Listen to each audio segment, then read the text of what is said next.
Playing well. Thank you. So sometimes when you miss a major, you miss a big event, and you watch it on TV, it kind of gets you like super fired up to go. Did you watch any of the Ryder Cup, and did that fire you up at all? Or Yeah, a little bit. I honestly I watched more highlights of the guys that I'm really close with. Like I wanted to see Scotty playing, and but yeah, it definitely fired me up a little bit. I was always on the outside looking in, but still, I mean, anytime you get a chance to represent your country and me missing out by a little bit, it's definitely motivating. But I think if anything, like I said, my goal for this year is to win a golf tournament, and I did a really good job of today. Just everything that I've worked on over the past really 6-7 weeks, it really clicked. I mean, a lot better wedge game, a lot better speed control with the putter, and I drove it a lot better today. And driving, I mean, I've got the distance, but when I hit fairways is when I shoot low rounds, and so everything kind of came together today. and is there anything different this season, or is it just for you? Is it just a matter of getting 100% healthy? Yeah, no, I'm 100% healthy. I feel great. I've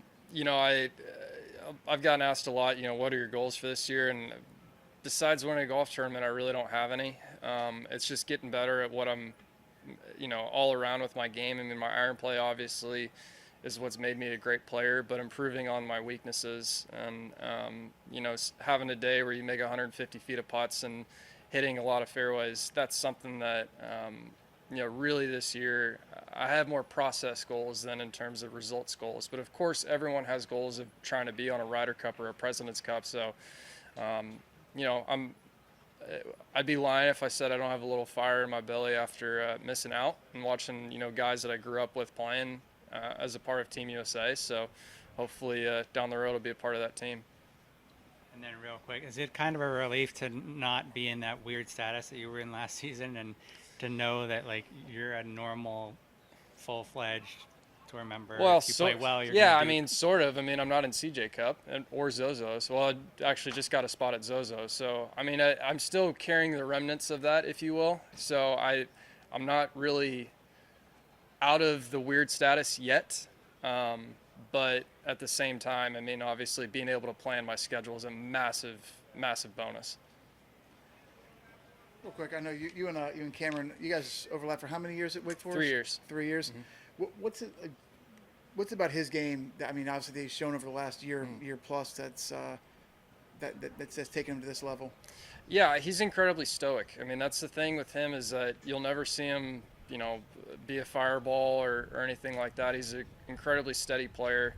He hits it a mile. I mean, and when he drives it straight, I mean, it's tough to beat him because he's got great hands around the greens too. So he and I, we practiced a lot together. We were the guys that maybe got out there a little early and stayed a little later. Played a lot. More so than the other guys on the team, and we roomed a bunch together at tournaments. So it'll be a lot of fun because technically we've never played in a tournament together. So it's hopefully this will be our first time. Is there like a story, kind of go back to college that you can kind of tell us that kind of encapsulate who Cameron is? Yeah, actually. We had a kid come in for a recruiting trip, and at Old Town where we play 1, 2, and 3 ends right by, or 3 ends right by the first tee, and so he caught up with us on 4, and he made 6 threes in a row, taking his shoes out of his literally changing the shoes out of his the trunk of his car, hopped out, eagled the first, chipped in on the second for birdie, made a mistake and made par on 5, and then I think he chipped in one more time and made a couple 20-footers. So he made 6 threes in a row, and that's just Cam. Like he like I said, he's not the most fiery, emotional guy out there, but it's like, he just didn't hit a single ball warming up, didn't hit a single putt, make 6 threes, and okay, let's go grab dinner. Like, okay, so. And just you mentioned like Scotty. How much have you chatted with Scotty or Jordan since the result? I haven't talked to either one of them, but seeing, I when Scotty got paired against John Rahm in singles, if I was a betting man, I would have put all my money on Scotty just because he's a gamer. I mean, you saw what he did against Aaron Wise in Oregon's backyard. he's just always been that fiery competitor, and the moment's never too big for him. And so, he and I have had a lot of great battles literally since, we've played together since we were 9 years old, but, he's a guy that there's just never a moment that's too big. And, you think he's out of it, the next thing you know, he chips one in and makes a 30-footer. That's something he kind of mimics Jordan in that respect too. And you did watch it a little bit Sunday, or you watched a lot of it, or how much did you watch? Not a ton. I watched him. I watched a little bit of Jordan, but I was just trying to get ready for this week. But like I said, I watched all the highlights of the guys. So I saw, I guess, every single shot that Scotty and Jordan hit, and went back and watched their parts. But everybody else, once I saw that we were up 6-2 after the first session, internally I was like, this is over. These guys are too good. And then last question. You said you joked over here with the radio guy, and I'm not a good putter.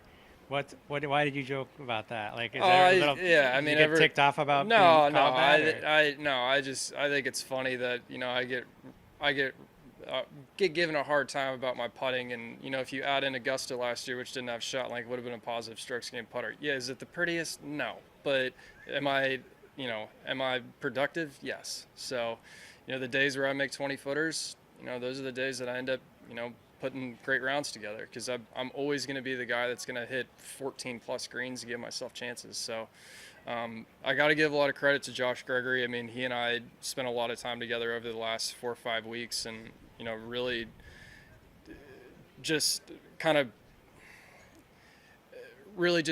honed in our practice routine. We added in a few new things. I've been a great lag putter, but at the same time, I left a lot of 20-footers short last year, and so we fixed that. And this today is a perfect example. I made a couple 20-footers that would have gone 4 or 5 feet by, which before I maybe would have kind of cozied them up there. So it's been a fun process. So keep on plotting. Good playing. Thanks.